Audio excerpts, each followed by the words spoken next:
안녕하십니까. 저는 오늘 행사를 주최한 에너지경제연구원 전력정책연구팀의 정연재입니다.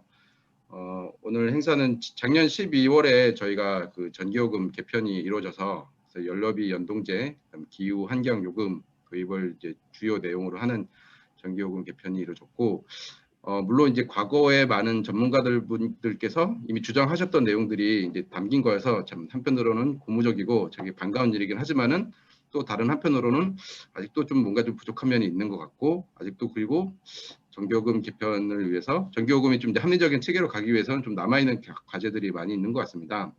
그리고 또 하나 이제 연료비 연동제랑 그다음에 연료비 조정요금이랑 기후 환경 요금이 도입된 거에 대해서 좀 이제 많은 분들이 이게 그냥 단순히 전기요금을 올리려고 하는 그런 기제로 좀 잘못 오해를 하시는 것 같아서 일단 그런 오해도 좀 풀어드리고, 도대체 이번에 바뀐 전기요금 이 체계 개편이 어떤 내용인지에 대해서 좀 이제 많은 좀 참여자들께 좀 소개해드리고 평가를 하고, 그다음에 이제 우리가 좀 더 앞으로 더 추진해야 될 남아있는 과제들이 무엇인지를 좀 이제 모색하는 자리로 이렇게 생각하면 될 것 같습니다. 그래서 오늘 행사는 먼저 에너지경제연구원의 이우수 박사님께서 발표를 해주시고, 그 다음에 그 이후에 김남일 박사님께서 좌장을 맡으셔서 세 분 패널 분들과 함께 행사를 진행할 텐데, 그 패널 분들에 대한 소개는 나중에 이제 김남일 박사님께서 시작하시기 전에 잠깐 해주시는 걸로 하겠습니다. 그러면은 일단은 지금은 이우수 박사님께서 발제를 바로 해주시도록 하겠습니다. 제가 지금 호스트 기능을 넘겨드렸으니까 화면 공유를 해주시면 될 것 같습니다. 네, 안녕하십니까. 저는 에너지경제연구원의 이우수라고 합니다. 제가 오늘 말씀드릴 내용은 전기요금 체계 개편안에 대한 평가와 향후 과제입니다. 시간이 많지 않아서 빨리 진행하도록 하겠습니다. 우선 목차를 보시면 전기요금 체계 현황 및 문제점에 대해서 간단하게 좀 말씀을 드리겠습니다. 이전에 많은 이제 전기요금 개편 관련 세미나 등에서 많이 언급이 됐지만 간단하게 좀 짚고 넘어가겠습니다. 그리고 이제 두 번째로서 이번에 발표된 전기요금 체계 개편에 대한 평가를 한번 해보고요. 사실 평가라고 하기에는 조금 이런감이 있고 단지 이제 좀 더 긍정적인 기능들에 대해서 조금 말씀을 드리겠습니다. 그리고 이제 세 번째는 향후 전기요금 개편 과제들이 아직 많이 남아 있는데 이런 부분에 대해서 간략하게 언급하도록 하겠습니다. 우선 전기요금 현황과 문제점에 대해서 좀 간략하게 살펴보면 전기요금 체계를 좀 보시면 우리나라 전기요금 체계가 지금 사용 용도에 따라서 계약 종별로 우선 분류가 되고 나서 그 다음에 이제 용도별로 공급 전압에 따라서 분류되는 이제 특징을 가지고 있습니다. 사실 해외 국가들의 전기요금 체계를 보면은 전압별 구분을 기본으로 하고 그 다음에 이제 용도별 분류 방식을 부가적으로 채택을 하고 있습니다. 그래서 이제 우리나라도 1973년 이전에는 전압별 구분이 이제 기본으로 되어 있었는데 그 제1차 석유파동이 나면서 이후에 에너지 정책의 국가 정책적 고려를 반영한다는 취지로 이제 용도별 요금 체계로 전환을 해가지고 오늘에 이르고 있습니다. 사실 용도별 구분을 우선시 한다는 것은 결국 이제 이게 정책적 또는 정치적 필요에 따라 가지고 특정 용도별 소비자에게 약간의 이제 혜택을 제공하는 등 약간의 좀 개입에 의해 가지고 이게 용도 간 또는 용도 내 교차 보전 문제를 발생시키고 있는 문제가 있습니다. 그리고 또 요금 부과 형평성 문제도 이제 좀 발생하고 있는 그런 상황입니다. 그 아래 표는 참고하시면 될 것 같고요. 그 다음에 전기 판매 현황 및 전기 요금 구조에 대해서 말씀을 드리겠습니다. 그 판매량은 사실 산업용이 이제 절반 이상을 차지하고 있고 주택용은 약 14%에 불과합니다. 그리고 이제 주택용이나 일반용, 산업용이 전체 판매 수입의 약 95%를 차지하고 있고요. 근데 이제 19년 판매 단가를 보시면은 그 산업용이 주택용을 앞서고 있습니다. 사실 해외 국가들을 살펴보면 산업용이 주택용 요금의 대체로 한 50%에서 한 70% 정도 수준에 해당이 되지만 우리는 오히려 산업용이 이제 주택용을 앞서고 있다는 것이 좀 문제가 되고 있습니다. 그리고 이제 전기요금 구조를 보시면 기본요금과 이제 저영향 요금의 이부제 요금으로 구성이 되어 있는데 그 산업용과 그 일반용은 기본요금 비중이 약 20에서 30% 정도가 되지만 주택용 기본요금은 8% 정도에 불과합니다. 그 전체 기본요금의 평균 수준을 보더라도 20%를 상회하고 있는데 주택용은 아주 낮은 수준에 있고 그 전력량 요금을 통해서 고정비 일부분을 회수하고 있다는 것을 알 수 있습니다.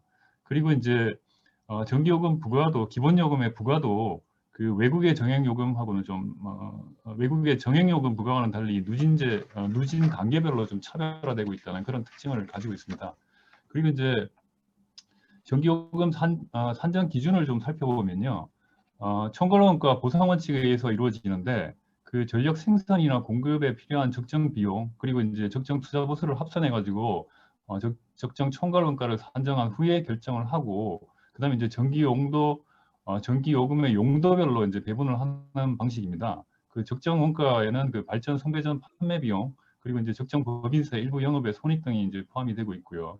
그다음에 적정 투자 보수는 요금 기저에다가 적정 투자 보수율을 적용해 가지고 산정을 하고 있는 그런 상황입니다. 그리고 이제 전기요금 조정에 대해서 좀 간략하게 말씀을 드리면 일단 앞에서 전기요금 산정을 위한 총괄 원가가 이제 결정이 되면 전기 판매 수입을 통해서 이제 총괄 원가를 회수를 하는데 그 총괄 원가와 전기 판매 수입의 차이가 발생을 하면 결국 이게 요금을 조정할 요인이 발생하게 되는 것입니다. 근데 이제 총괄 원가보다 전기 판매 수입이 낮으면 결국은 인상을 해야 되는 것이고요. 높으면은 인하 요인이 이제 발생을 하는 것입니다. 근데 그 원가 회수율은 사실 이 둘 간의 비율인데 대부분의 이제 오른쪽 그래프를 보시면 대부분의 경우에 원가 회수율을 하회하고 있고 2015년에서 17년에는 이제 100%를 이제 초과를 하고 있습니다. 결국 이제 이게 결국 요금의 이제 조정분이 이제 발생했음에도 조정이 이루어지지 않고 있다는 걸 의미를 하는데요. 이게 이제 한전의 경영 상태를 나타내는 매출액 순이익률과 비교해 보면 원가 회수율과 매우 밀접한 상관관계를 가지고 있습니다. 그래서 원가 회수율 수준에 따라 가지고 회사의 경영 상태가 이제 좌우되고 있는데요. 이러한 이유가 결국은 전기요금 조정 과정에서 조정 요인이 발생함에도 불구하고 제때 이제 반영을 하지 않고 정책적이나 혹은 뭐 정치적 목적에 의해서 사전에 이제 협의로 이제 결정이 되기 때문에 비용 요인 발생하고는 관계없이 이제 한전의 적자 또는 뭐 흑자가 이렇게 반복이 되는 그러니까 주로 이제 연료비에 따라서 이게 이제 좀 흑자나 뭐 적자가 반복되는 그런 상황에 지금 있는 것으로 그렇게 보여지고 있습니다. 그리고 이제 두 번째 이제 이번에 전기요금 체계 개편안에 대한 평가를 좀 보시면 우선은 이제 전기요금 개편의 취지를 좀 설명을 드리겠습니다. 이제 일단 이번 전기요금 개편의 취지는 그 합리적 전기요금 체계로의 이행 차원이라 이렇게 이제 이해를 하시면 될 것 같고요. 근데 이제 그 체계에서 어느 정도 이제 문제점들이 보여지고 있는데 우선은 이제 전기요금의 가격 신호 역할이 미흡하다 이런 점을 들 수 있을 것 같습니다. 그 도매 가격하고 소매 전기요금이 단절되어 있다는 것이고요. 과도한 전기요금을 규제를 해서 전력 생산이나 소비에 심각한 왜곡을 초래하고 있는 상황입니다. 그리고 이제 새로운 그 신규 사업 모델 개발이나 활성화에도 장애 요인으로 지금 작용을 하고 있는 상황이고요. 그리고 이제 전력 사업자의 재무적 손실이 좀 확대되고 있는 그런 상황입니다. 특히 이제 송배전망에 대한 투자 재원이 부족하거나 뭐 전력 공급의 안정성이 이제 위협받는 이제 그런 상황이 발생할 수도 있을 것 같고요. 그래서 이제 이거를 좀 전기요금의 가격 신호의 역할을 회복하는 방향으로 이제 만들겠다는 거고요. 그래서 이제 전력 공급 비용의 전기 요금 반영 체계를 조성하는 건데 그 적정 수준의 전력 생산이나 소비를 유도하는 취지입니다. 그리고 전기요금 정상화에 따라서 신규 사업의 촉진을 유도를 할 수 있을 것 같고요. 그다음에 이제 전력 사업자의 재무적 안정성이라든지 공급 안정성을 좀 확보할 수 있다는 그런 장점들이 있습니다. 일단 그 두 가지가 이제 큰 사항인데요. 그 연료비 연동제와 그 기후 환경 비용의 분리 고지를 들 수 있는데 해외 사례를 보시면 오른쪽 밑에 이제 도표에도 나와 있듯이 그 GDP 순위 30개국을 좀 보시면 이 중에서 5개국이 이제 연료비 연동제를 시행하지 않는 국가입니다. 그런데 이들 국가들은 스위스와 같이 그 수력이 좀 풍부한 국가라든지 아니면 산유 국가들입니다. 결국은 어느 정도 자원이 좀 풍부하게 확보되는 그런 국가들에서는 뭐 시행을 하고 있지 않지만 나머지 뭐 25개 국가들은 다 시행을 하고 있다는 겁니다. 그런데 유일하게 24개국이죠. 근데 유일하게 우리가 이제 산유국도 아니고 그다음에 뭐 수력 등이나 자원을 풍부하게 하고 있지 않으면서도 연료비 연동제를 시행하지 않은 국가는 우리나라가 유일합니다. 그리고 그 기후환경 비용의 분리 고지도 독일이나 일본, 미국 등에서 이렇게 요금에 이런 이제 그 재생에너지 부과금이라든지 뭐 이런 이제 여러 가지 기후환경 비용과 관련된 요금들을 따로 이제 이렇게 부과를 하고 있다는 겁니다.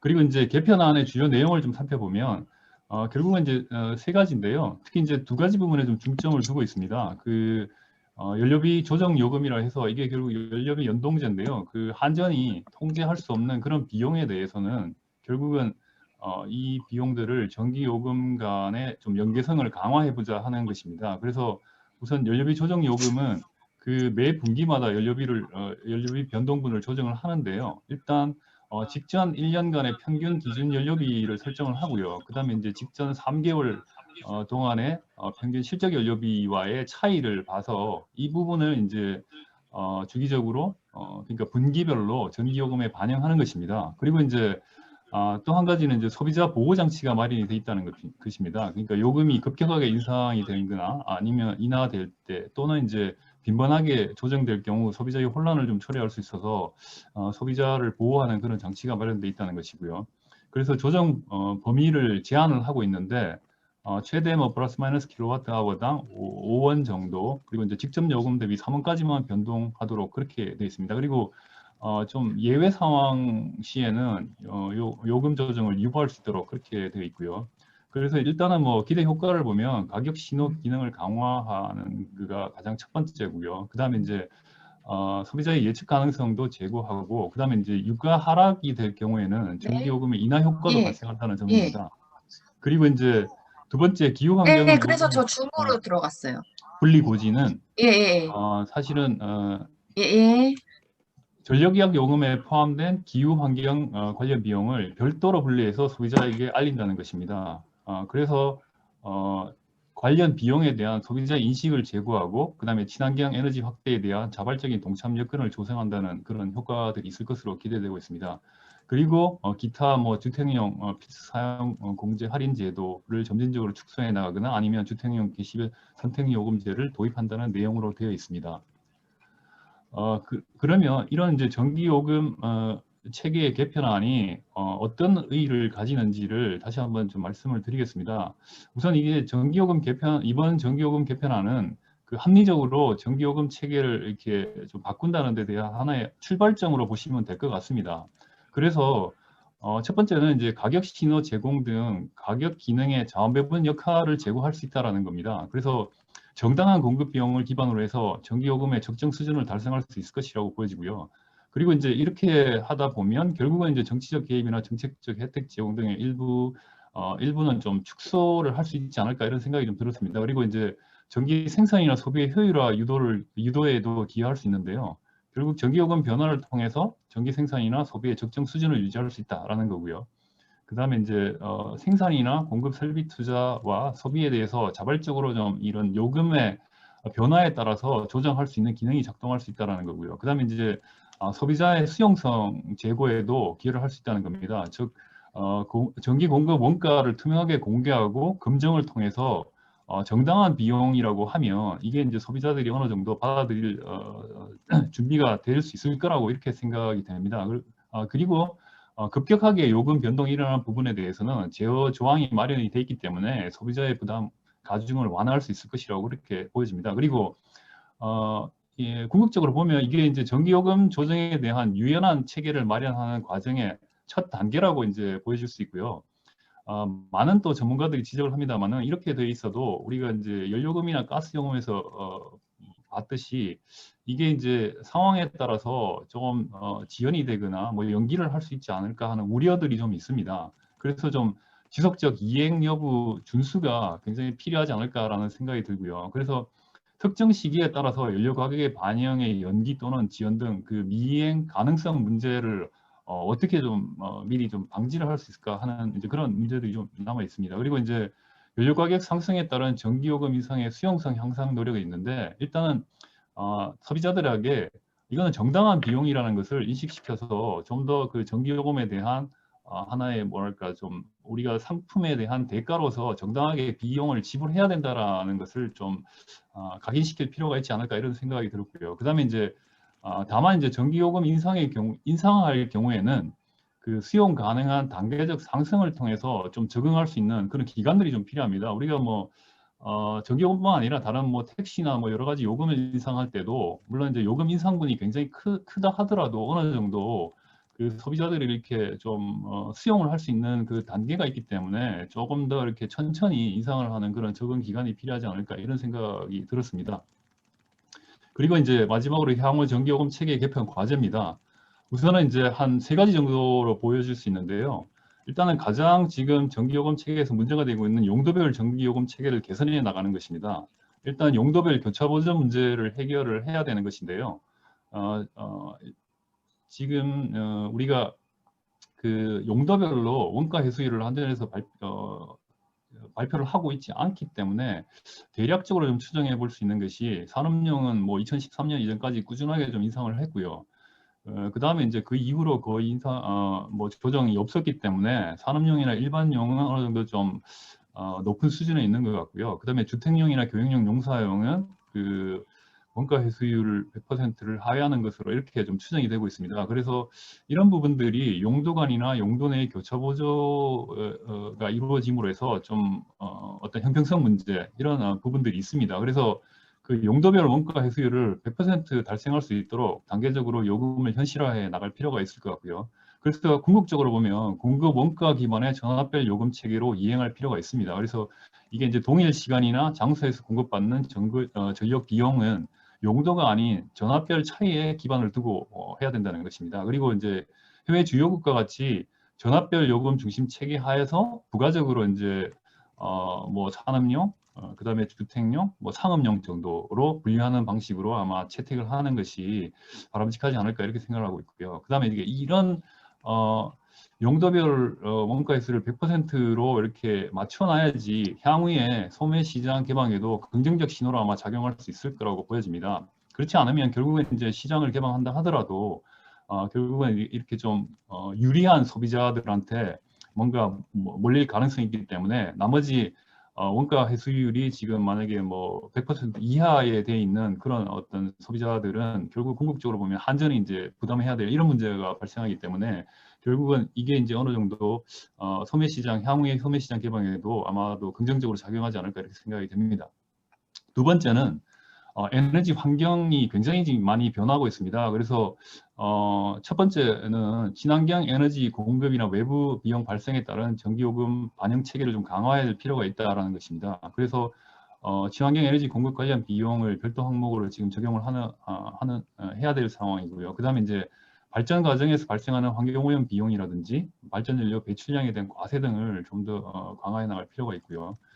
그리고 이제 최근에 이제 분산에너지 자원이 확대됨에 따라 가지고 고정비 회수 문제가 이거 지금 해외에서는 굉장히 좀 해결해야 될 큰 과제로 지금 대두되고 있는데 일단 그 지금 아래 표에 나타난 바와 같이 우리나라 경우는 산업용 전기요금이나 주택용 전기요금이 여전히 이제 육상풍력이나 해상풍력의 발전 단가보다 높은 상황입니다. 다른 외국에 다 보시면 다 지금 전기요금보다는 그 신재생 에너지 발전 단가가 다 아래에 있습니다. 그래서 이제 이렇게 이제 전기요금보다 신재생 에너지 발전 단가가 낮아지면은 그 전력 회사로부터 소비자들이 다 이탈해 나가기 때문에 결국 이제 자가 소비를 하고 남는 부분을 망으로 이제 다시 투입을 시키기 때문에 대전망에 대한 고정비를 회수해야 되는 문제가 앞으로 상당히 좀 심각하게 대두될 걸로 보여집니다. 그래서 우선은 좀 분산에너지 자원을 활용을 하더라도 자가 소비로 충당하는 방향으로 좀 제도가 개선될 필요가 있고 그래도 잉여 전력이 남으면 망으로 이제 들어오게 되는데 그러면 이 비용에 대한 부담을 어떻게 배분을 할 거냐 하는 그런 문제입니다. 그래서 분산에너지 확대에 따라서 그 전기 요금 그러니까 소비자들이 이탈에 나감으로 해서 판매 수입이 감소하게 됩니다. 결국 이제 이렇게 되면 고정비 일부를 전력량 요금으로 회수를 했기 때문에 고정비를 회수하는 데 상당히 어려움이 발생을 하게 됩니다. 특히 이제 대전망에 관련된 관리라든지 확충 뭐 이런 그다음 과금 관련 비용 등 고정비 회수를 위한 배전망 관련 요금제를 아마도 좀 다시 좀 설계를 해야 될 필요성이 발생을 하게 됩니다. 그리고 이제 마지막으로 이제 전기요금의 독립적인 결정이나 조정인데요. 결국은 이제 총괄원가나 판매 수입에 따른 요금 조정 요인에도 불구하고 여전히 이제 지금까지는 계속 이게 방치되어 왔다는 겁니다. 그래서 2013년 이후에는 전기요금 조정이 없었는데 그나마 이제 주택용 전기요금에는 누진 단계도 완화하고 그다음에 하계 할인도 도입해가지고 실질적으로 요금을 인하해준 그런 상황입니다. 그래서 결국 이 전기요금 조정이 정책적이나 또는 정치적 목적에 의해서 사전 협의를 통해서 결정이 되고 있습니다. 그래서 이 사실은 전기요금은 결국 규제기관인 전기위원회에서 역할을 지금 해서 조금 이제 좀 독립적으로 이루어질 그럴 부분인데요. 전기요금 조정안 인가 신청에 대해서도 형식적인 절차에 거치는 그런 상황입니다. 그래서 이제 결국 이제 우리가 독점적 소매 시장을 유지하는 한에서는 전기요금 규제가 소비자 보호 차원에서 반드시 필요한데요. 그렇다 하더라도 한전의 판매 수입을 총괄원가 보상 원칙 하에서 적정 수준을 유지할 필요가 있습니다. 그리고 이제 정책적이나 정치적인 목적 하에서 전기요금을 조정하는 것을 차단할 필요가 있고요. 그리고 이제 이렇게 하려면 결국은 공급원가에 대한 검증을 통해서 타당성 여부를 판단해서 전기요금에 반영할 필요가 있고 결국은 독립적 규제기관의 전기요금 조정 인가에 대한 의사결정 권한을 부여해서 사실은 이게 좀 시스템적으로 작동을 할 수 있도록 그렇게 만들어야 될 필요가 있을 것 같습니다. 그래서 이제 하부 전문위원회라든지 검증위원회 운영을 활성화할 필요가 있다고 그렇게 생각이 듭니다. 그리고 마지막인데요. 종합적으로 좀 살펴보면 일단은 전기요금 역할을 제고를 해야 되는데 생산이라든지 소비의 적정성을 유도하도록 가격 신호 역할을 강화해 나갈 필요가 있고요. 그 다음에 이제 결국 이게 이제 하나의 상품으로서 인식을 해야 될 필요가 있을 것 같습니다. 그래서 전기를 소비를 했을 경우에 그 대가에 대한 정당한 비용을 지불한다는 인식을 가지도록 할 필요가 있을 것 같습니다. 그리고 전기요금을 통한 비용 회수를 바탕으로 해서 설비 투자 비용 그리고 여러 가지 환경 비용 이런 비용들에 충당을 할 필요가 있을 것 같습니다. 그래서 궁극적으로 보면 자매분의 효율성을 달성을 하고 그다음에 친환경 에너지 전환을 촉진해 나갈 것으로 보여지고요. 이렇게 됨에 따라 친환경 에너지 관련 신규 사업 모델 개발 유인도 확대가 될 것으로 그렇게 보여지고 있습니다. 그리고 전기요금 산정의 원칙은 아마 준수가 돼야 될 걸로 보고 있는데 일단 독점 시장 유지하에서 이유수 박사님, 예. 죄송한데 저기 지금 다른 분들이 마이크를 좀 켜놓으신 분들이 계시거든요. 네. 네, 지금 발표하시는 분 외에는 마이크를 다 꺼주셨으면 좋겠거든요.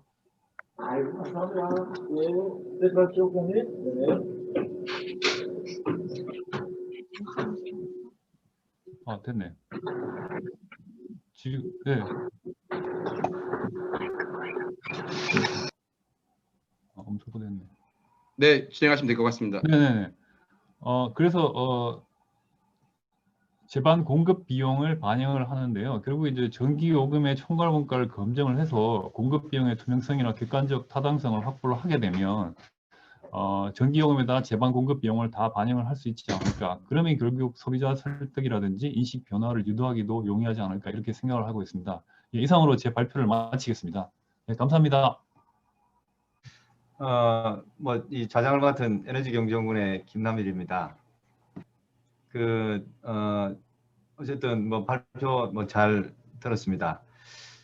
작년 어쨌든 12월 17일 날 새로운 이제 전기요금 체계 개편안이 발표되고 나서 벌써 이제 약관이 변경이 돼서 그 내용이 올해 1월 달부터 이제 시행이 되고 있는 것 같습니다.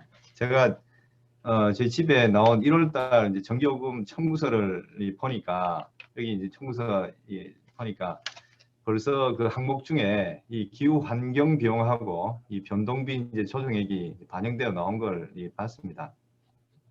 그리고 사실 이제 저도 상당히 오랫동안 이제 전력산업, 전력시장 연구를 해온 입장에서 우리나라 이제 전력시장의 제일 큰 문제 중에 하나가 이 도매 시장하고 소매 시장이 연계가 이제 안 돼 있다는 이런 걸 많이 이제 생각을 했었는데요. 그 핵심이 이제 가격에 있죠. 그런데 이번에 이제 개편으로 여러 가지 이제 제약 조건이 있기는 하지만 이 연료비 연동제가 이제 시행이 되면서 이 도매 시장하고 소매 시장이 연계가 되고 또 최종 소비자들이 이제 가격 반응을 조금 할 수가 있고 그러면 이제 전기 소비의 효율성을 높일 수 있는 이제 그런 구조를 갖추는 좀 첫걸음을 뗐다 뭐 이런 의미가 이제 크다고 이제 저는 생각을 합니다. 그런데 이제 이 개편안이 이제 발표되고 나서 뭐 언론이나 여러 가지 이제 논란이 이제 되고 있는데요. 이게 아까 뭐 사회자도 이제 말씀하셨습니다만은 결국 뭐 요금을 이제 인상하기 위한 게 아니냐, 또 뭐 탈원전 청구서다. 또 다른 쪽에서는 지금은 이제 저유가 시기라서 그렇지 나중에 유가가 오를 때 과연 요금이 이제 제대로 올라갈 수 있겠느냐 하는 이제 비판의 목소리도 좀 나오고 있습니다. 그래서 오늘 이제 토론에서 여러 이제 관련된 이슈를 좀 짚어보고 향후에 요금 체계를 어떻게 더 개선해야 할지 아까 유수 박사님 그 개선 방향 좀 말씀하셨습니다만은 이 패널 분들 모시고 이런 부분들을 모색해보는 그런 시간을 갖겠습니다. 이제 패널 토론에 들어가겠는데요. 지금 시간이 원래 이제 계획이 이제 총 1시간으로 돼 있는데 지금 남아있는 시간이 한 30분 정도지만 조금 이제 한 5분 정도는 더 뭐 시작할 때 조금 제한이 돼서 더 할 수 있을 것 같고요. 이 패널 토론자는 오늘 이제 세 분을 모셨습니다. 이 전역 분야에서 오랫동안 연구를 해오신 분들인데요. 여기서는 지금 뭐 소속하고 성함만 말씀드리겠습니다. 나중에 딱 순서가 되면 영상으로 연결이 될 테니까요. 세 분은 이 한양대 이제 김영산 교수님과 그 다음에 3일 회계법인의 이제 박태영 전무님 그리고 KDI 국제정책대학원의 임원혁 교수님 이 세 분입니다. 그리고 나중에 지금 온라인이 안 되기 때문에 그 온라인에 이제 참석자분 의견을 듣는 시간은 뭐 갖지를 못할 것 같네요. 이제 그렇고 그러면 이제 패널 토론 시간은 각자 한 8분 정도 내외로 해주시면 좋겠습니다. 발표 토론 순서는 이 프로그램에 원래 나와 있는 이 순서대로 가나다 순서대로 하겠습니다. 그러면 김영상 교수님 먼저 토론을 시작을 해주시겠습니다. 예, 김영산입니다. 제가 화면을 띄울 수가 있나요? 네, 지금 공유 기능을 제가 풀어놨기 때문에 예. 직접 하실 수 있을 것 같습니다.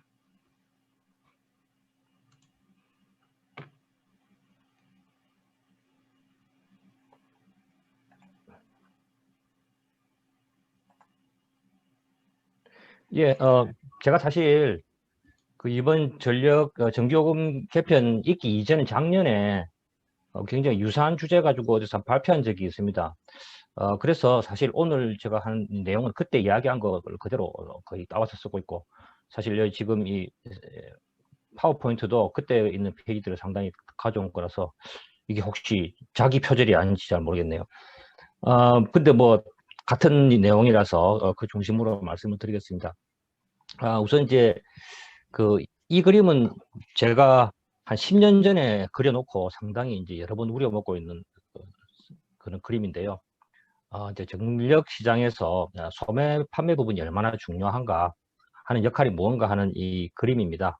보면 이제 오른쪽에는 이제 전기를 생산하는 발전 또 송배전이 있고 오른쪽에 이제 소비자들의 수요가 다양한 수요가 있습니다. 사용량이나 시간대, 장소, 전압, 변동성, 신뢰성 뭐 이런 친환경성까지 여러 가지 소비자의 니즈가 있는데 이런 니즈가 이제 비용을 유발시키고 생산자들한테 그러면 이 소매 제도는 이런 생산자와 소비자를 연결을 시켜주는 역할이고 그 역할 중에서 이제 중요한 역할이 이 발생한 비용을 어떻게 하면 보전을 시켜줄 것이냐 하는 겁니다. 그래서 이제 생산자들이 발생시킨 비용을 소비자들한테 다 걷어서 요금으로 걷어서 그걸 이제 모자라지 않게 보전을 해주는 거죠. 근데 이제 그것만 있는 게 아니고 그 외에도 여러 가지 다양한 기능들이 있습니다. 그래서 이제 소비자들 중에서 누가 비용을 유발시키는 건지 총액을 맞춰주는 것만 중요한 게 아니고 사실은 누가 어떤 비용을 유발시키는지에 대해서 정확하게 요금을 부과해야만 소비에 대해서 정확한 유인을 줄 수가 있습니다. 또 반면으로 생산자에 대해서는 이런 소비자들의 니즈를 생산자들한테 연결을 시켜줘서 생산자들이 그에 맞는 상품을 개발할 수 있도록 생산자들한테 비용을 보전시켜 줄 때도 그 원칙에 맞게 보전을 시켜줘야 됩니다. 그래야만 생산자들이 또 그에 맞는 상품을 개발할 수 있습니다. 이게 일반적인 전력시장뿐만 아니고 모든 시장에서의 원칙인데요. 사실 지금 우리 요금제도에 대한 논의를 보면 그 중에서 제일 처음 것, 다시 말해서 요금의 총액이 전체 생산 비용과 같아야 된다.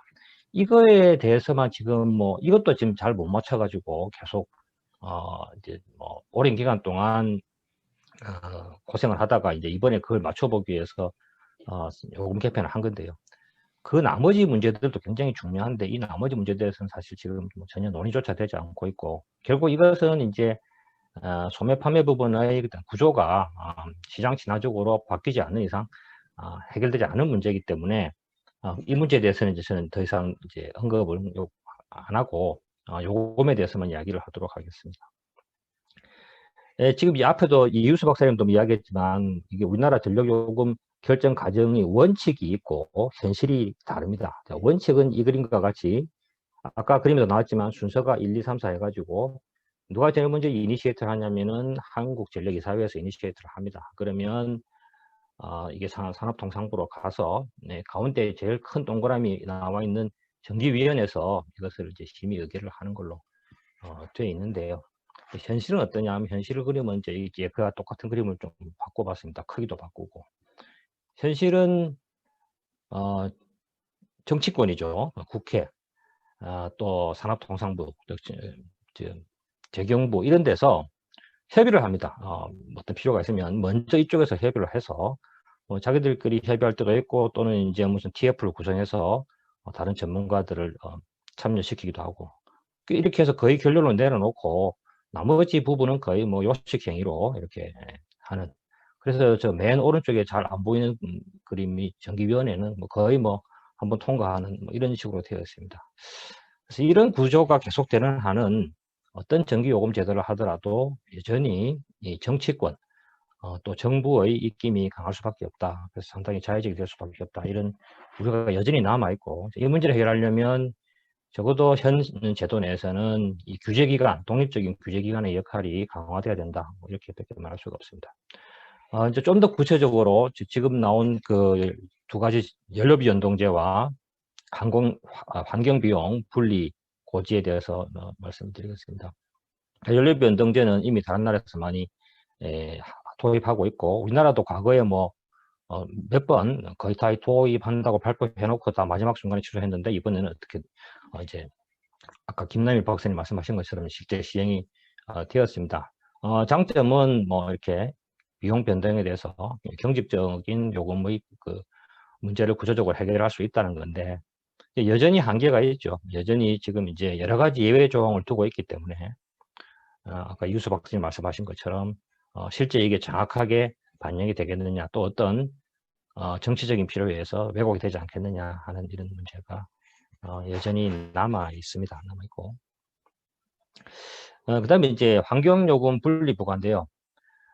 이것도 지금 이제 뭐 외국에서 이제 여러 가지 형태로 지금 뭐 EU 같은 데서는 RES 차지에서 이렇게 부과하고 있고 굉장히 그 비중이 큽니다. 이제 장점이라고 한다면은 이게 이제 우리나라 같으면 이제 RPS 그리고 또 배출권 가격 이게 큰 이제 비중을 차지하는데 나름 여기에 대해서 이제 객관적인 시장들이 있기 때문에 자율적인 운영이 좀 제한이 되고 이런 가격들이 이제 정확히 반영이 될 수 있다는 거고 그리고 이제 무엇보다 중요한 것이 이게 이제 정치적 사회적인 논란을 전기요금에 대한 정치적 사회적 논란을 좀 정리를 할 수 있다는 거죠. 적어도 이렇게 분리해서 보여줌으로써 이제 사용자들이 왜 이렇게 전기요금이 변하는지를 이해를 할 수가 있으니까 무엇이 문제인지 하는 것도 또 그에 맞춰서 논의를 할 수 있을 겁니다. 이제 문제점으로 본다면 보니까 이제 이게 분리 고지를 하는데 이 분리 고지가 분리 표시하는 거와 분리 부과하는 게 다르다 그럽니다.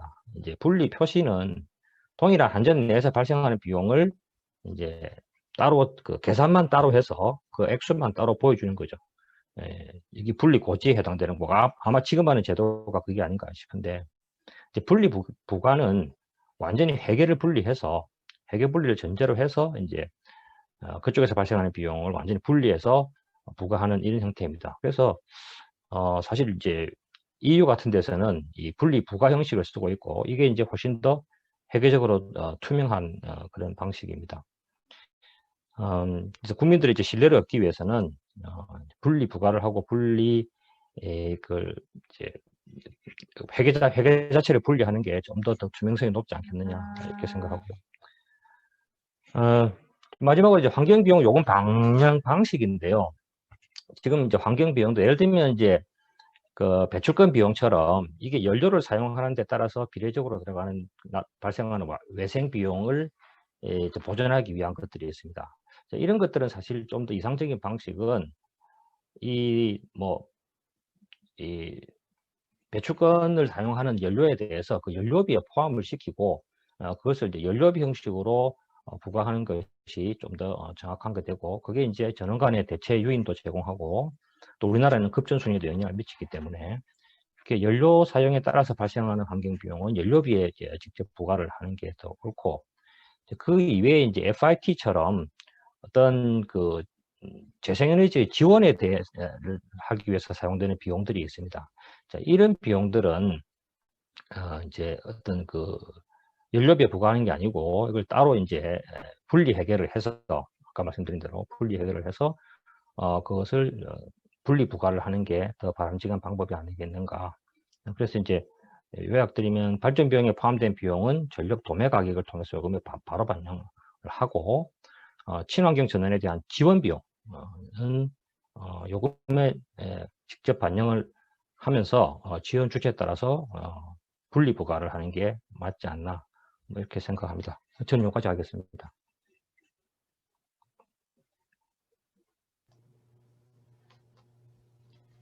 네. 예, 저는 토론이 끝났습니다. 예. 김영상 교수님, 감사드립니다. 그 김영상 교수님, 이 아주 컴팩트한 이 슬라이드에서 현재 이제 전기요금 결정 과정에 좀 현실적인 그런 문제점도 지적해 주셨고, 아까 연료비 연동제의 이 자체의 한계, 지금 연료비 연동제 시행을 하더라도 이제 정부 개입의 여지가 여전히 남았다, 이런 이제 부분도 지적을 해주셨고, 그리고 이 환경요금의 이제 분리 부과 문제와 분리 표시 문제, 요걸 이제 분리 서로 이제 구분해서 말씀하신 분이 좀 인상적으로 나왔습니다. 예, 그러면 그 다음 이 박태영 전무님 토론으로 넘어가겠습니다. 박태영 전무님. 네, 안녕하십니까. 3.1회계법인의 박태영 파트너입니다. 네. 오늘 다루는 주제가 이제 이번에 전기요금 체계 개편 관련해서 이제 원가 연계형 전기요금 체계 도입. 그러니까는 두 가지 내용이 되겠는데요. 이제 하나는 연료비 조정요금하고 또 하나는 기후 환경요금 분리 고지 문제. 두 가지 제도를 도입을 한 걸로 이해를 하고 있습니다. 제가 지금부터는 앞에서 말씀하신 분들하고 겹치는 내용을 좀 가능하면 생략을 하고, 아니면 겹친다고 하더라도 제가 중요한 거는 다시 한번 말씀을 드리는 그런 내용으로 발표를 하도록 하겠습니다. 원료비 연동제, 원료비 조정요금 관련해서 이제 어떻게 보면은 원료비가 우리 한전의 어떤 개정 과목상으로는 이제 전력구입비가 되겠는데, 제가 이제 전력구입비라는 용어 대신 연료비 연동제라고 이렇게 말씀을 드리도록 하겠고요. 이 연료비가 이제 한전에서 얼마나 중요한지, 지금 홈페이지에 가시면은 총괄원가를 공개한 내역이 있는데, 제가 그걸 한번 봤습니다. 그걸 봤더니 이제 공사의 한전의 2020년도 총괄원가가 한 56조 원이 되고 있고요. 그다음에 그 중에서 연료비가 차지하는 부분이 46조 원이 돼가지고 전체 원가의 82%가 연료비를 이제 구성이 되어 있습니다. 그러면은 저희가 46조 원이라는 어떤 연료비가 지금 소요가 되는 걸로 추정을 하고 있는데, 만약에 이런 연료비가 변동이 돼가지고 10%가 오른다거나 예상한 것보다 내린다거나 이렇게 가정을 하게 되면은 그 변동분 4조 6천억 원 정도를 다 한전이 이렇게 수용을 할 수밖에 없는 이제 그런 상황이 되겠습니다. 그리고 어떻게 보면은 이 총괄원가의 대부분을 차지하는 연료비 문제를 가지고 이제 전에도 아까 이제 이유수 박사님이 설명하실 때 옛날에도 개정을 하려다 못했다 그랬는데, 지금 개인적인 입장에서는 이 연료비 연동제는 좀 진작에 시행이 됐어야 되는데 이게 너무 늦게 된 거 아니냐, 좀 그런 기본적인 좀 생각이 들고요. 또 하나는 그 일반 그 민간 사업자들, 경쟁하는 시장에 있는 민간 사업자들, 예를 들어 뭐 이렇게 SK텔레콤이라든가 뭐 식품회사 뭐 이런 데들도 어떤 그 독점 거래면 공정규제법에 따라가지고 그 시장 어떤 선도적인 그 시장 사업자들은 이제 정부의 요금 규제를 받고 있는데, 한정 같은 경우는 이제 특히나 그 전기사업법이라든가 아까 말씀하신 뭐 공공기관 운영에 관한 법률 등등 해가지고 이제 전기요금 그 규제를 받고 있고, 특히 그 규제 방식이 이제 총괄원가 방식, 그러니까 적정보수주의 방식으로 받다 보니까는 원칙적으로는 이 한전이 그러니까 초과 이윤이 나도 안 되는 거고, 초과 손실이 나도 안 되는, 그러니까 적정 이윤을 가져가야 되는 그런 구조가 돼야 되는데, 그런 관점에서 봤을 때 현재 그 연료비 연동제가 너무 늦게 도입이 된 게 아닌가, 좀 그런 생각이 좀 많이 들고 있습니다. 그러다 보니까 이제 아까 말씀하신 것처럼 그 회사 공사로서는 그 어떤 그 재무적인 안정성이라든가 어떤 예측 가능성, 그런 것 때문에 어떤 투자기의 상실이라든가 어떤 서비스가 나빠질 가능성, 좀 그런 게 있는 것 같아가지고 지금이라도 연료비 연동제가 이제 적용이 되는 걸로 된 게 천만다행이라고 생각을 하고 있습니다. 제가 너무 이제 한전 얘기만 한 것 같은데, 이제 또 한편으로 이제 소비자 측면에서 보면은 이 어떤 시장 가격이라는 그 시그널을 줌으로 인해 가지고 이제 적정한 어떤 효율적인 사용을 하는 게 좀 가능할 것 같고, 또 이번에 이제 정부에서 이 제도를 도입을 하면서 어떤 소비자 보호 차원에서 그 인상폭의 어떤 제한, 또 어떤 요금 안정화를 위해서 아니면 어떤 행정적인 이제 절차를 위해서 이 조정하는 어떤 그런 경우, 또 하나는 이제 예외 사항을 만들어 가지고 유보를 할 수 있는 어떤 그런 소비자 보호 장치도 만들었기 때문에 이 제도가 좀 소비자도 이해하고 사업자도 이해하는 그런 제도가 아닌가, 그렇게 생각이 되고 있습니다. 두 번째로는 그 기후 환경 관련 비용 별도 분리 고지하는 문제가 되겠는데, 사실 어떻게 보면 이 부분도 이제 그 연료비 연동제하고 같은 맥락에서 볼 수 있을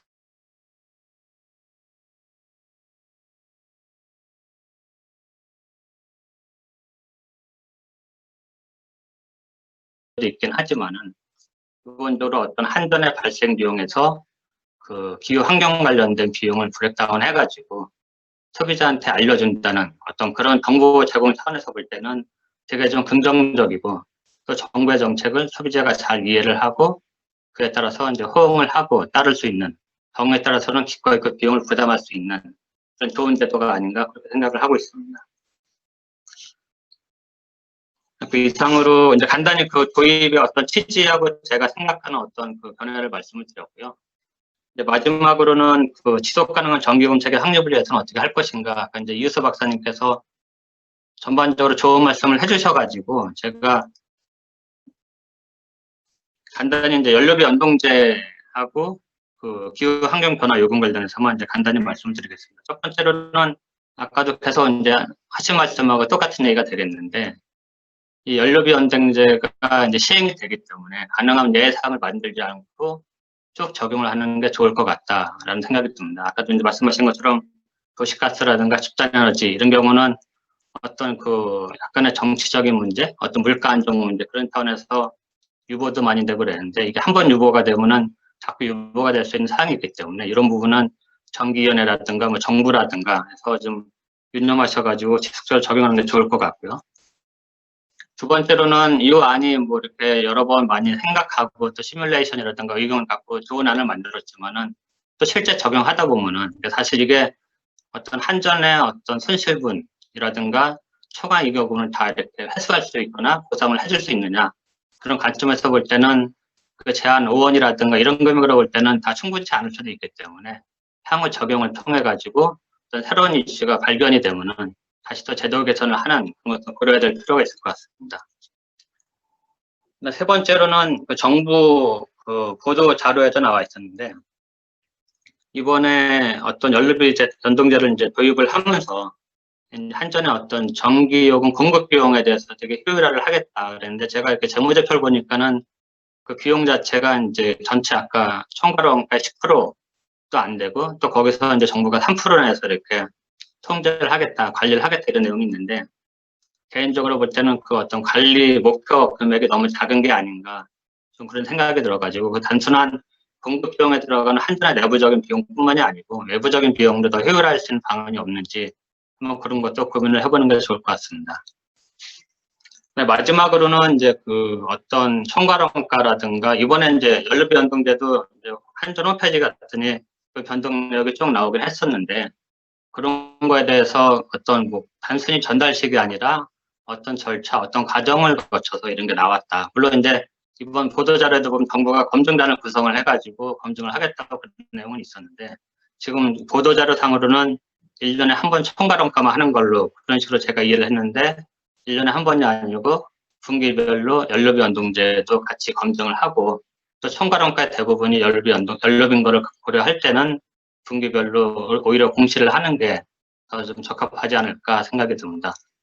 또 하나는 이제 정보 공개 관련해서 그 저도 그렇지만은 아까 이제 기후 환경 비용이 나오는데 그 항목들에 대해서 좀 그 미래 금액을 이렇게 공개한다는 게 되게 쉽지는 않고 또 추정의 불확실성 때문에 리스크가 크지만은 어떤 정보 전달 측면에서 이게 앞으로 계속 정부가 신재생 에너지라든가 어떤 기후 환경 정책이 확대되고 있는데 미래에는 이 관련된 금액이 어떻게 될 건지 그런 것도 좀 정보 공개를 하면 어떤가 좀 그런 생각을 해봤습니다.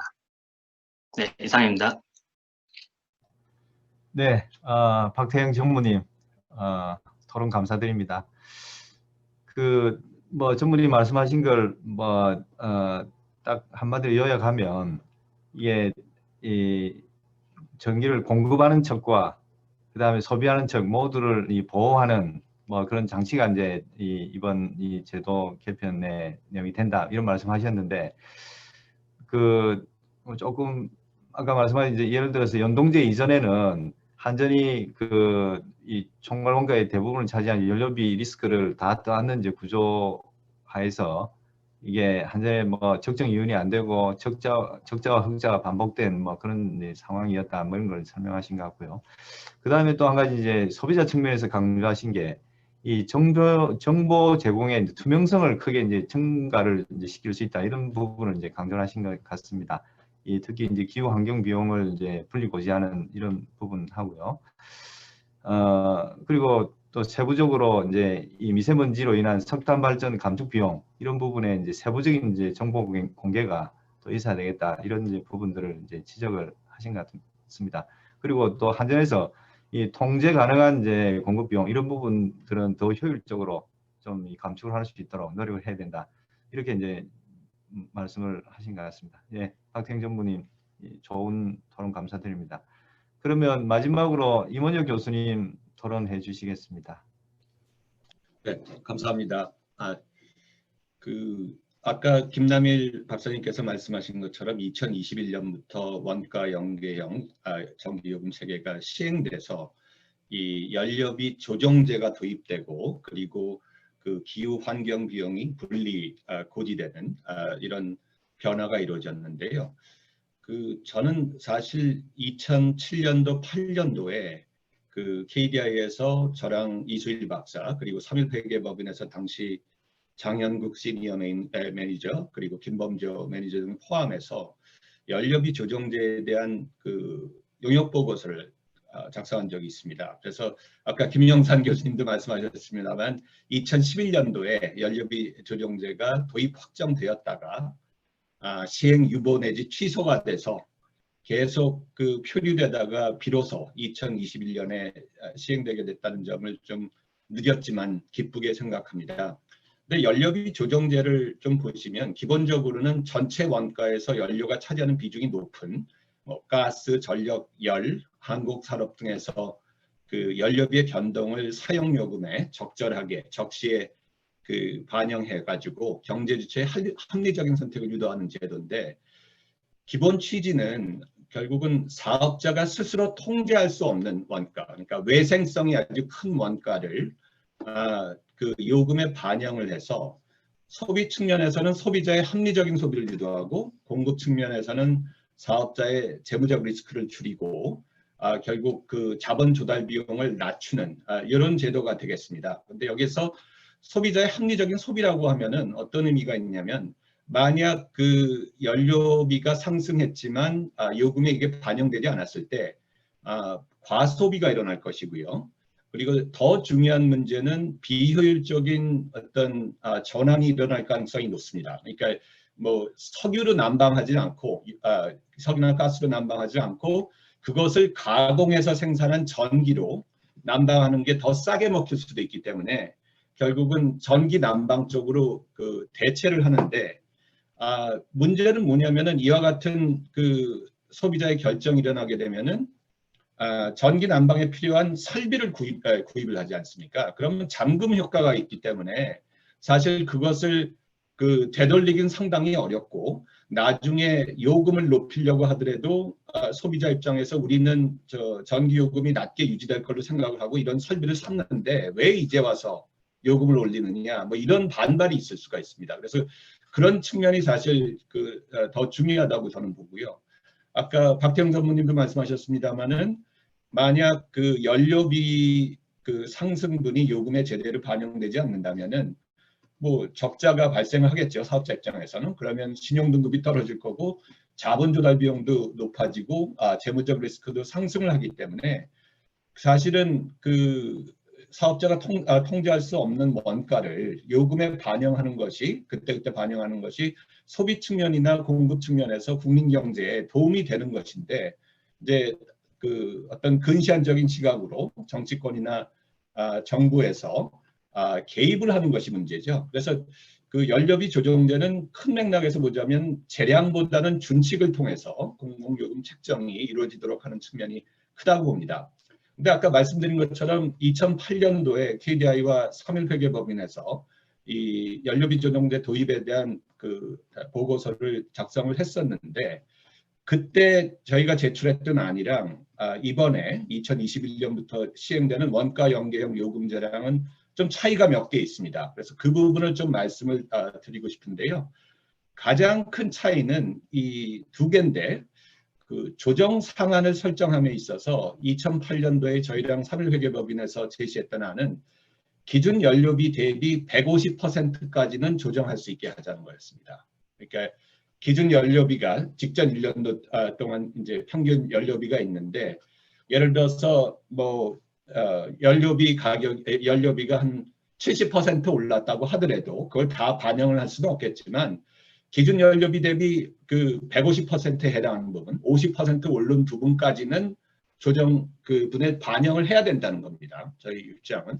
근데 이번에 나온 안은 그 시행되는 안은 연간 최대 킬로와트 아워당 5원 범위 내에서 직전 분기 요금 대비 3원까지만 반영하는 것으로 되어 있습니다. 근데 이 부분은 박태영 전무님 얘기하신 것처럼 뭐 소비자 보호를 한다는 취지는 알겠습니다만은 이 그 요금 조정을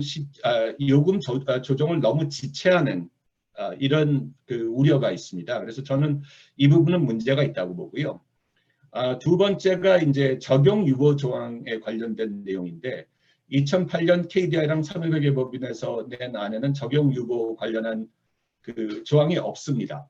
근데 이번 그 원가 연계형 요금 체계에서는 정부가 단기간 내 유가 급상승 등 어떤 급상승과 같은 예외적인 상황이 발생할 때 정부가 요금 조정을 유보할 수 있다라고 되어 있거든요. 근데 이 부분은 사실 재량보다 준칙을 강조하면서 공공요금을 책정한다는 취지에 상당히 벗어나 있습니다. 그래서 저는 되도록이면 적용유보조항을 안 들여오는 게 맞다고 생각을 하고요. 적용유보조항을 꼭 넣어야 한다면 그 이에 따라서 발생하는 그 연료비 조정제를 적용유보함에 따라서 발생하는 미수금을 앞으로 어떻게 보존할 것인가 하는 것까지 정부가 같이 그 제시하는 게 맞다고 봅니다.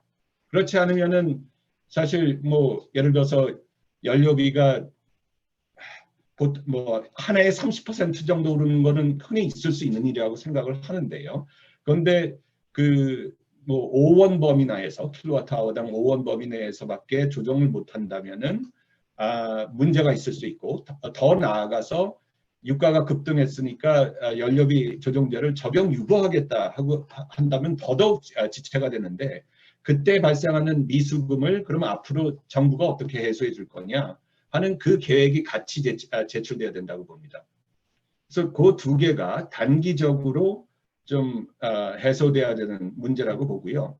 중장기적으로는 몇 개의 과제가 더 있다고 보는데, 하나는 아까 이유수 박사님 말씀하신 것처럼 교차 보조를 해소하는 방향으로 요금을 조정할 필요가 있다고 봅니다.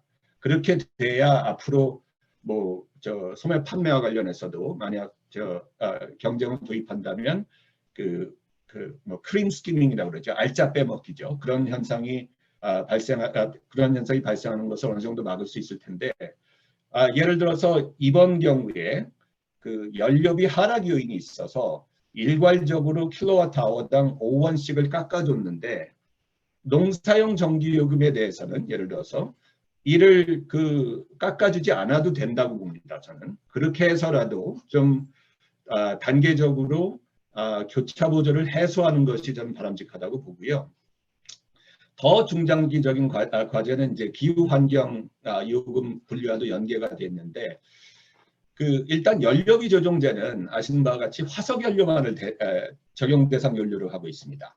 그런데 앞으로 저탄소 에너지 전환을 위한 전원 구성의 변화가 일어날 수가 있잖아요. 그런데 연료비 조정제, 현재 설계된 연료비 조정제로서는 이것이 좀 요인을 왜곡할 수도 있을 것 같고요. 그래서 화석 연료만을 적용 대상 연료로 하는 연료비 변동액 대신에 뭐 발전 단가 변동액을 기준으로 하는 것이 어떤가 하는 생각도 하고요. 만약 그게 어렵다면은 아까 김영산 교수님도 얘기하신 것처럼 연료비에 탄소 배출 비용도 포함해서 산정을 해서 외부 효과를 반영하는 게 바람직하다고 봅니다. 그렇게 해야 유인 체계가 왜곡되지 않을 것 같고요. 마지막으로는 현재 기후환경 요금에 포함된 것은 세 가지입니다.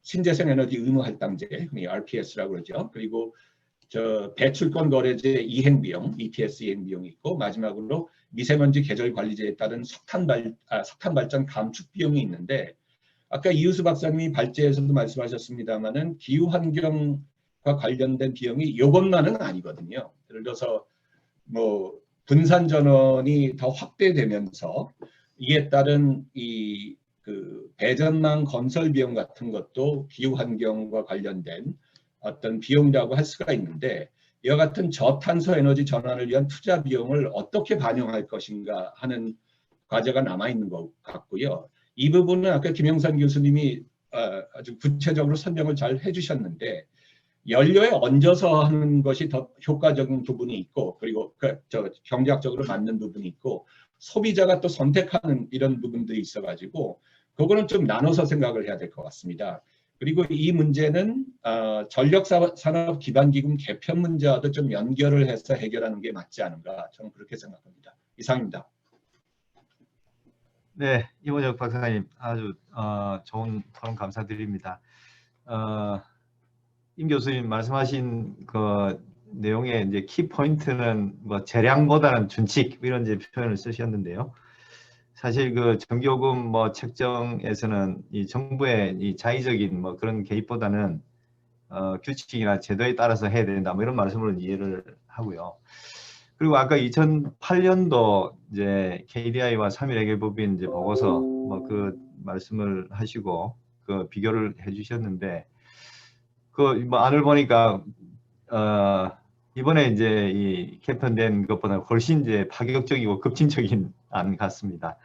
아마 당시에 2008년 당시가 이제 두바이 원유가가 뭐 147불까지 가는 아주 고유가 상황에서 나왔던 뭐 그런 시대적인 이 배경도 있는 것 같습니다. 그리고 2008년도 이제 제안하셨던 것과 이번 이제 안을 세부적으로 이 조정 상한 문제하고 그 다음에 적용 유보 조항 뭐 두 가지를 이제 비교해서 또 말씀을 해주셨고, 또 한 가지 또 인상적인 부분이 변동비 외에 에너지 전환 투자 비용, 이 고정비 부분도 결국은 이제 반영을 해야 된다 이런 말씀을 하신 것 같습니다. 자, 이상 세 분의 우리 토론 말씀을 들었고요. 그러면 발표하신 이유수 박사님께서 아마도 뭐 직접적인 질문은 아니었지만 이 토론 내용 중에서 조금 이제 답변을 하시거나 보충하실 부분이 좀 있는 것 같습니다. 그 유수 박사님 조금 보충해서 말씀을 해주시면 좋을 것 같습니다.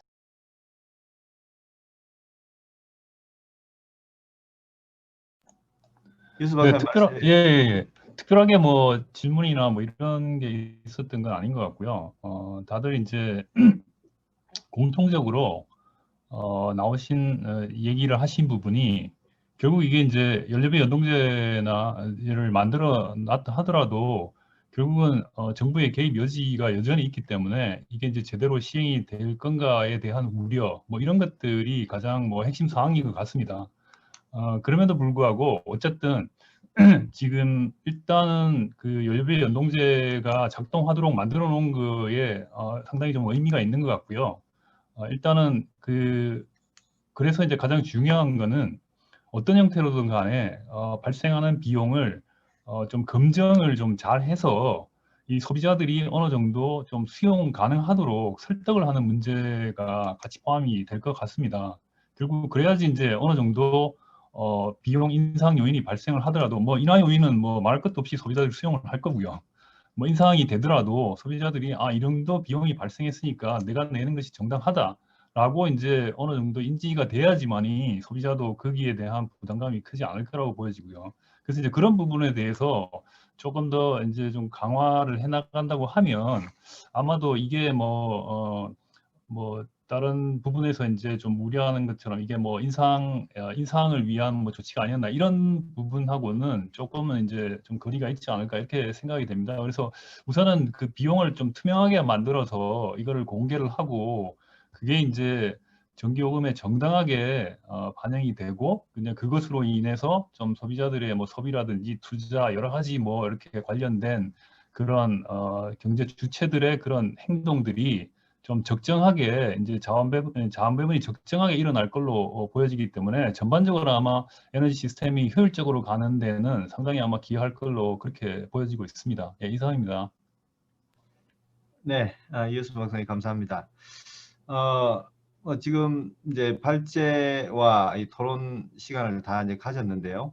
지금 시간은 원래 이제 계획된 것보다도 뭐 한 5분 정도 이제 초과를 했습니다. 이제 그렇지만 지금 온라인에 뭐 이 유튜브로는 지금 연결은 안 됐지만 이 줌에 이 많은 분들이 들어와 계십니다. 그래서 줌에 접속하신 분들 중에서 혹시 뭐 질문이나 코멘트가 있으면 좀 받도록 하겠습니다. 혹시 말씀하실 때 이 소속하고 성함을 밝혀주시고 질문이나 코멘트를 해주시면 좋을 것 같습니다. 혹시 줌에 접속하신 분 중에 누가 말씀하실 분 계십니까?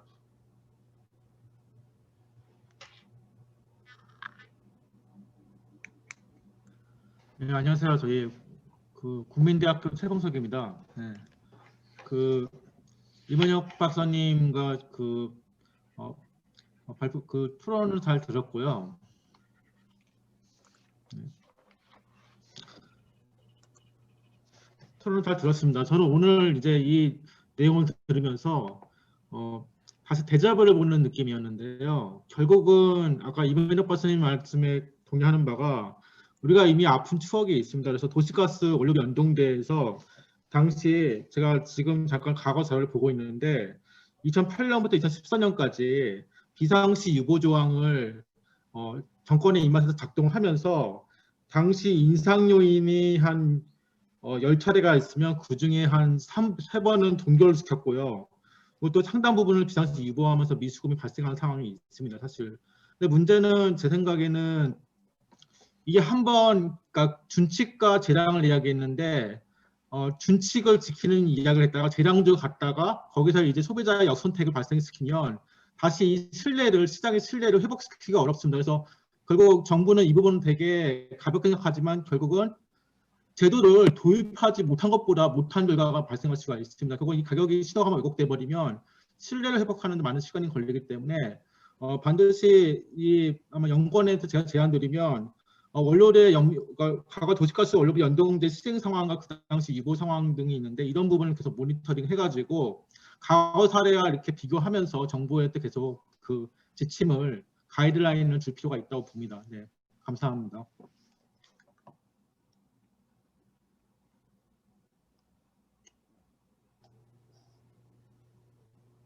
네, 다음 또 혹시 뭐 질문하신 분 계십니까?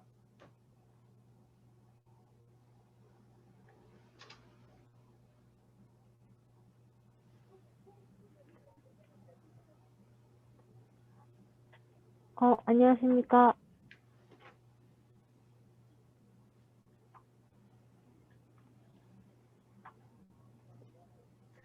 안녕하십니까. 서울도시가스 편서빈입니다. 오늘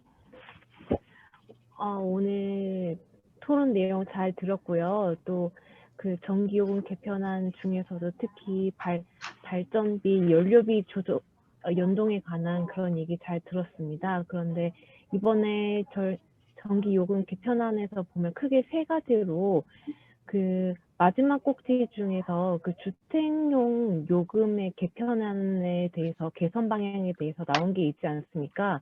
그 부분에 대해서는 좀 말씀을 못 들은 것 같아서 그 부분에 대해서 패널 분들의 의견 여쭙고 싶습니다. 네, 예, 주택용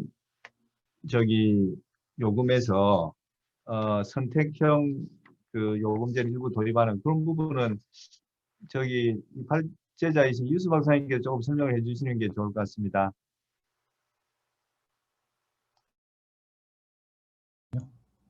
사실 이번 전기요금 개편안에서 이게 이제 핵심적인 사항은 아닌 것 같고요. 일단 주택용 전기요금 개선에서는 두 가지 사항이 있습니다. 우선은 이제 필수 사용 보장 공제라고 해서 필수 사용량에 대해서 이제 일정 부분 그 할인을 해주던, 그러니까 200kW 내의 사용량을 가지신 분들에 한해서 4,000원인가 뭐 그 정도는 이제 할인해주는 그런 부분이었는데요. 사실은 이건 이제 도입 당시 때부터 약간의 이제 논란이 있었지만 이걸 계속 끌고 왔는데, 일단은 그 필수 사용량 보장 공제가 어떤 소득 그 수준이 낮은 소비자들한테 일정 부분 할인을 해주는 제도였거든요. 근데 이제 이 부분도 지금 1인 가구의 어떤 뭐랄까 좀 사용량, 그래서 이제 소득 수준과 예전과는 달리 전기 사용량이 낮다고 해서 반드시 이제 소득 수준이 낮다라고 보여지기가 조금 어렵기 때문에 이걸 어느 정도 좀 개선할 필요가 있음에도 불구하고 2016년 당시 누진 요금제를 개편할 때 그 1단계에서 요금이 올라가니까 이걸 할인해 준 그런 제도였습니다. 그래서 이 부분도 사실은 정상적으로 잡기 위해서는 폐지해 나가는 게 맞고요. 그래서 일단은 그 단계적으로 일단 폐지하는 걸로 지금 돼 있고요. 그 다음에 이제 두 번째는 주택용 계시별 선택 요금제입니다. 일단 그 일반용이나 산업용에서 특히 이제 계시별 요금제를 시행을 하고 있는데요. 계절별 시간대별 요금제입니다. 그래서 이제 주택에도 계절별 시간대별로 요금을 선택을 할 수 있게끔 그렇게 만들어놓은 제도라서 이제 소비자들의 어느 정도 그 요금제에 대한 선택폭을 좀 확대해 나가고자 하는 취지에서 마련된 것입니다. 그래서 지금 이게 이제 약간 디자인에서 조금 우리가 이제 고려를 해야 될 문제들이 좀 있기는 한데요. 왜냐하면 지금 계시별 요금제의 그 수준을 지금 그 개통의 피크에 맞춰놓고 있거든요. 그래서 지금 개통 피크가 뭐 오후 2시나 4시 뭐 이 정도 상황인데, 이게 이제 분산에너지 자원이 태양광이 계속 들어옴으로 해서 저녁 시간대로 이동을 하고 있음에도 불구하고 만약에 주택용 요금제에 이 부분을 그대로 높게 그 시간대에 요금을 높게 책정을 한다고 하면 분산에너지 자원을 가지신 분들의 문제는 이제 이게 그 사용의 피크 시간대하고 이게 이제 차이가 납니다. 그래서 약간의 이 사람들한테 오히려 혜택을 주게 되는 경우가 발생을 해서 이 부분도 좀 앞으로는 좀 고려가 돼야 되지 않을까 이렇게 생각을 하고 있습니다. 그런데 뭐 어찌됐든 간에 주택용 소비자들 입장에서도 계시별 요금제를 선택할 수 있다는 부분에 있어서는 좀 어느 정도 의미가 있는 것 같습니다. 예. 네, 뭐 충분히 이제 답변이 됐을 걸로 생각하고 또 다른 분 계시면 질문이나 코멘트 해주십시오.